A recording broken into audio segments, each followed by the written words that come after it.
of the aesthetic and intellectualize it, universalize it. That's very important. They try to tell us there's a universal aesthetic.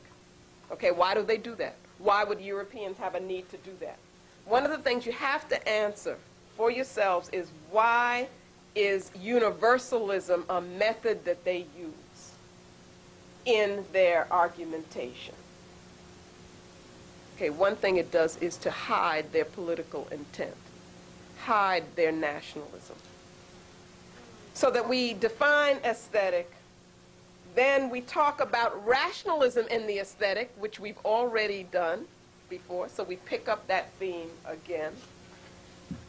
And then we have sections where we're comparing their aesthetic with those of other people. We compare it with those of African people, and we have writers like Kofi Awonor, who is an Ewe poet, Carlton Maletti, who talks about ritual drama, and various African authors like that.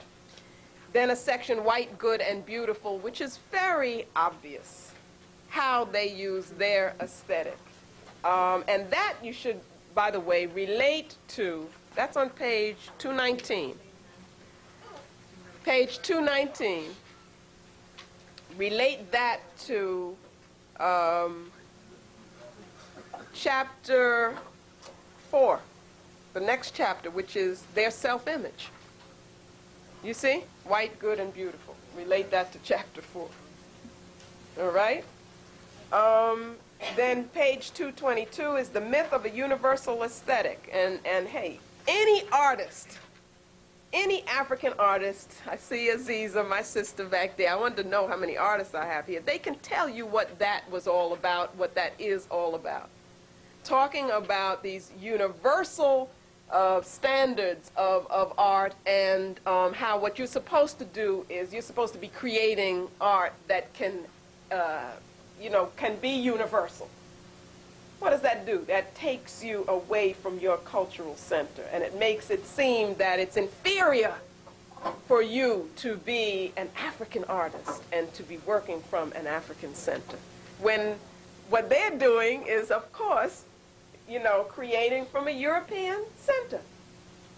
That's what everybody does. But they can impose it on us, strangle our artists, if they say what they're doing is really universal. And they tried to do that for a while. I think that, I don't think that we're really going for that anymore, are we? No. Okay. Some of the discussion in the 60s was a lot about that.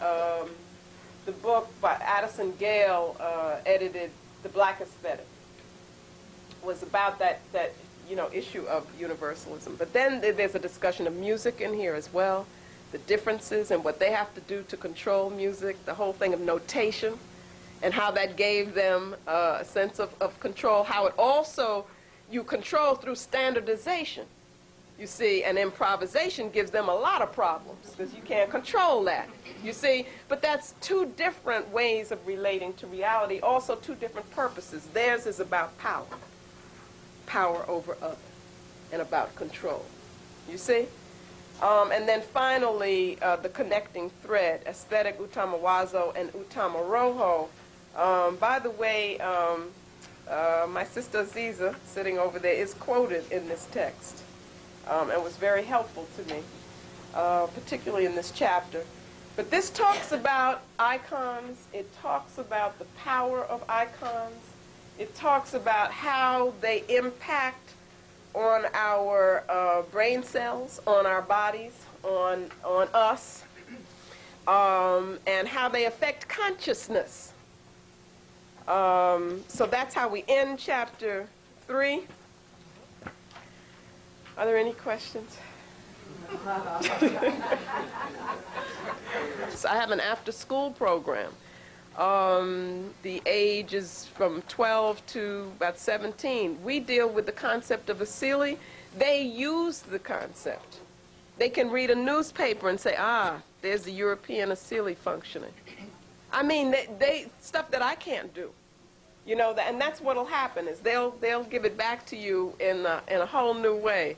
It's really good because what you're doing is you're freeing them. You know, as opposed to the limitations that happen in terms of the academic setting. We can't associate academia with truth. And that's what we do. We think that, that's the intelligent place. But it isn't. It's a particular limited definition of truth. I've been working with these young people. We've had our after-school program for 12 years. And what happens is they will come back to you with these kinds of critiques, these kinds of responses. And you've got to be honest in the way that you then respond to them. At the same time, you can't allow them to use these new eyes that they have as a cop-out from their responsibilities. So that what you'll get is some statements like, oh, well, I don't need school because they don't know what they're doing anyway, that kind of thing. But what happens is that the school environment becomes a place that challenges them to go inside themselves, challenges them to develop self-discipline so that they can indeed then critique this thing in a way